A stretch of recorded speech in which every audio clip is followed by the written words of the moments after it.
حاضرین کرام، اللہ کے رسول اکرم صلی اللہ علیہ وسلم فجر کے بعد جن دعاؤں کی پابندی کرتے تھے انہی دعاؤں میں سے ایک دعا یہ ہے، اور شام میں بھی اسے پڑھا کرتے تھے۔ وہ دعا اس طریقے سے ہے: اصبحنا واصبح الملک للہ والحمد للہ لا الہ الا اللہ لا شریک لہ لہ الملک ولہ الحمد وہو علی کل شیء قدیر ربی اسألک خیر ما فی ھذا اليوم وخیر ما بعدہ واعوذ بک من شر ما فی ھذا اليوم وشر ما بعدہ ربی اعوذ بک من الکسل وسوء الکبر ربی اعوذ بک من عذاب النار وعذاب القبر۔ یہ صحیح مسلم کی روایت ہے۔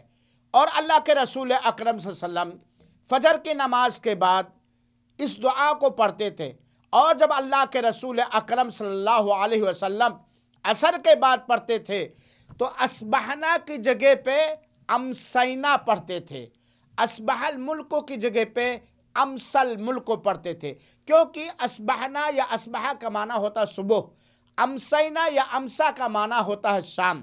لہذا اس دعا کو ہمیں عصر کے بعد اور فجر کے بعد ایک ایک بار پڑھنا چاہیے، جیسا کہ اللہ کے رسول اکرم صلی اللہ علیہ وسلم سے ثابت ہے۔ آئیے مختصر طور پر اس دعا کا ترجمہ بھی ہم اور آپ سن لیں۔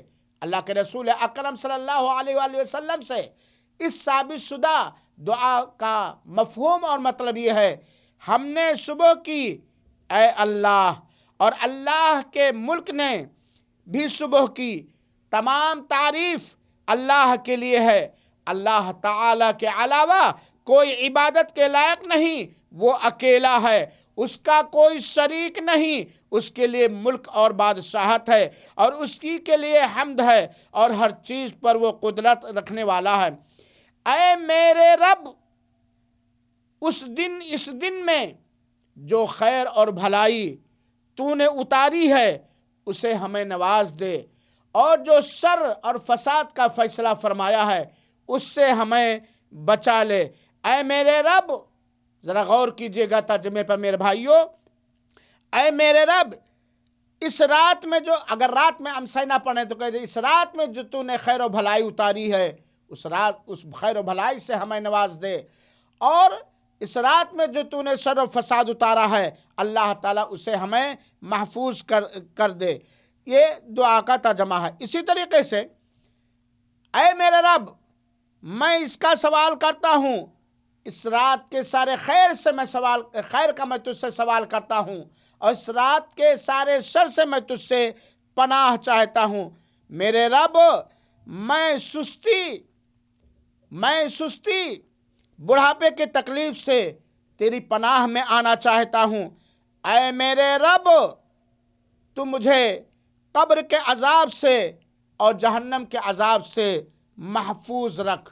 ویسے احسا اسلامک سینٹر سے صبح و شام کے اذکار یہ چھپے ہوئے ہیں، جس سے ہم اگر لے لیں گے تو اور بار بار پڑھیں گے تو انشاءاللہ العزیز پڑھنے کے ساتھ ساتھ یہ دعائیں یاد بھی ہو جائیں گی۔ اللہ تعالی ہمیں اس دعا کے پڑھنے کی توفیق عطا فرمائے۔